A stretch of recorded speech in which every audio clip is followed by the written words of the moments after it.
It is quite shameful, really, that our new DCMS, Digital Culture, Media and Sports Minister, Michelle Donelan, cannot really be bothered to open her mouth or do her work except to say that Jeremy Clarkson is a good egg.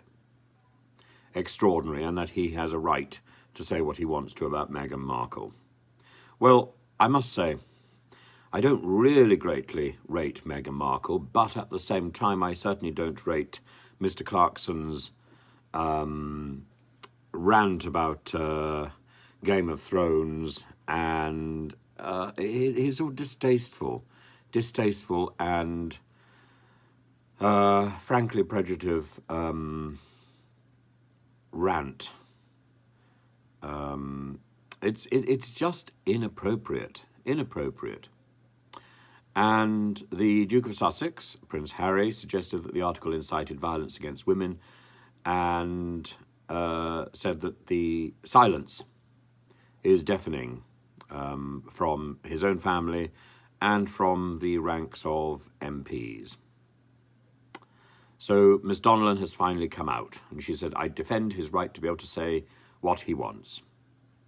And yet at the same time, it took her, well, she hasn't actually replied to me. It's taken her some 5 months to get a reply from Julia Lopez, who says basically that I should be contacting Ofcom when I've already contacted Ofcom, and Ofcom have said quite clearly that what I'm writing about is beyond their remit. This is the second time this has happened. I wrote to the previous Secretary of State on the 7th of February and the 17th of August 2022, and in both cases, Ms. Lopez points out that it's for Ofcom, not the government, to make changes to the broadcasting code, and Ofcom quite rightly points out that it's got nothing to do with it. So who are we to believe?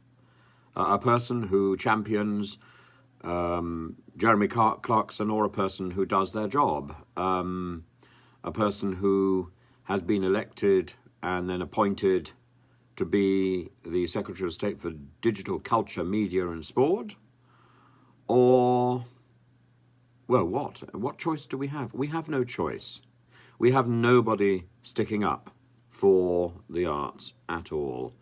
So when there's a train strike and the theatres are gravely hit by that train strike, does Miss Donelan say anything? Does she, hell? Not a word. Not a word. This is not somebody who is speaking for the arts.